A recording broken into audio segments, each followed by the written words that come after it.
যদি আমি বলি আমার রাসূল কেমন ছিলেন, তিনি ছিলেন মধ্যম আকৃতির। তিনি না লম্বা না খাটো। তিনি কখনো বা যখন হাজারো মানুষের সামনে দাঁড়াতেন, বিদায় হজের সময়ে 1,40,000 সাহাবা যখন ময়দানে, তিনি যখন আস্তে করে উঠে দাঁড়ালেন, ওনার চাইতে অনেক লম্বা লম্বা মানুষ থাকার পরেও অবাক বিস্ময়ে সবাই তাকিয়ে দেখলো সবার উপর দিয়ে যে মানুষটির মাথা মুবারক দেখা যায়, তিনি নবী মুহাম্মদুর রাসূলুল্লাহ সাল্লাল্লাহু আলাইহি ওয়াসাল্লাম। তিনি মধ্যমাকৃতির হওয়ার পরে সবার উপরে তার শির, সবার উপরে তার মাথা। সবাই অবাক বিস্ময়ে তাকিয়ে দেখলেন তার চুলগুলো হালকা হালকা কোঁকড়ানো। তিনি কখনো বা যখন চুলের ভিতরে তৈল দিয়ে আছড়াতেন, অবাক বিস্ময়ে মানুষ তাকিয়ে দেখতেন, মনে হতো চুলের মাঝে যেন মৃদুমন্দ ঢেউ দেখা যায়। তার কপালটা ছিল চওড়া শুভ্র, তার চোখের ভ্রুগুলো ছিল ধনুকের মতো বাঁকা, তার চোখগুলো ছিল টানা টানা ভাসা ভাসা, তার চোখের পাতাগুলো ছিল গোলাপের পাপড়ির মতো। তিনি কখনো বা যখন চোখের পলক ফেলতেন, অবাক বিস্ময়ে মানুষ তাকিয়ে দেখতেন, মনে হতো মৃদুমন্দ বাতাসে গোলাপ পাপড়ি দোল খাচ্ছে।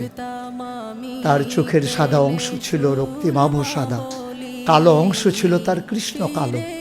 তার ঠোঁটগুলো ছিল গোলাপি রঙের, তার নাকটা ছিল খাড়া, ছিদ্রগুলো ছিল ছোট ছোট, নাকের নিচে ঠোঁটের উপরে ছিল চিকন সরু গোঁফ। তিনি কখনো বা যখন মুচকি হাসতেন, তার গোলাপি রঙের ঠোঁট দুটো যখন একটু ফাঁক হয়ে যেত আর দাঁতগুলো যখন বের হয়ে যেত, মানুষ অবাক বিস্ময়ে খুঁজত কোথাও যেন বিজলি চমকিয়েছে। তিনি যখন প্রচণ্ড গরমের মাঝে ঘেমে সিক্ত হতেন, কপালে তার মুক্তার দানার মতো ঘাম জমে যেত।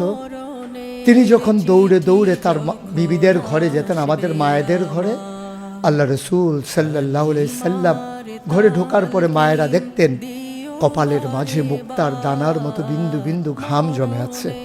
মায়েরা বলতেন, গুস্তাখি মাফ কর দিজিয়ে, বেয়াদবি মাফ করবেন, আপনি চুপটি করে একটু বসুন। নবীকে বসিয়ে ওরা ছোট্ট শিশু খুঁজে বের করতেন, অতি যত্নে পরম আদরে তার কপালের ঘামগুলো তারা শিশির ভিতরে ভরে মুখ বন্ধ করে রেখে দিতেন। ঈদ যখন আসতো, বিয়ে যখন হতো, জমানো ঘাম তারা আতর হিসেবে ব্যবহার করতেন।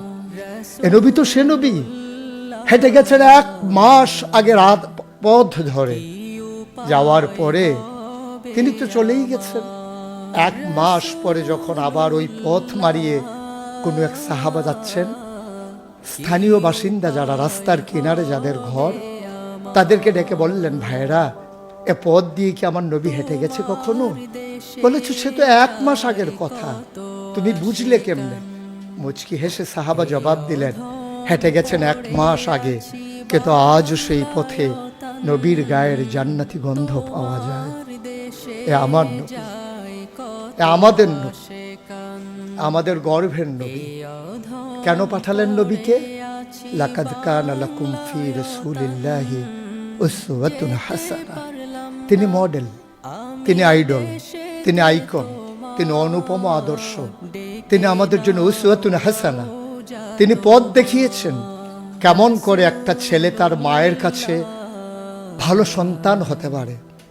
তিনি আঙ্গুল দিয়ে দেখিয়ে দিয়েছেন কেমন করে কোনো এক স্ত্রীর কাছে ঈর্ষণীয় স্বামী হওয়া যায়।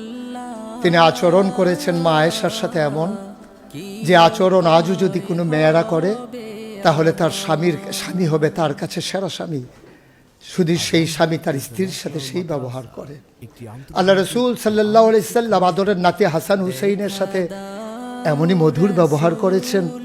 কেউ যদি সেরা নানা হতে চায়, কেউ যদি সেরা দাদা হতে চায়, সেজন্য নবীজি যে আচরণ করেছে হাসান হুসাইনের সাথে, সেই আচরণ করেছে তার নাতনি নাতনির সাথে, তাহলে সে হয়ে যাবে সেরা নানা।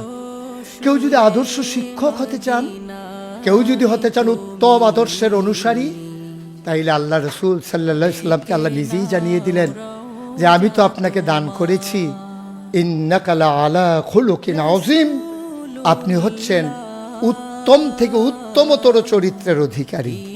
চরিত্র হচ্ছে 3 রকম, খুলুকুল হাসান, খুলুকুল করিম, খুলুকুল আযীম।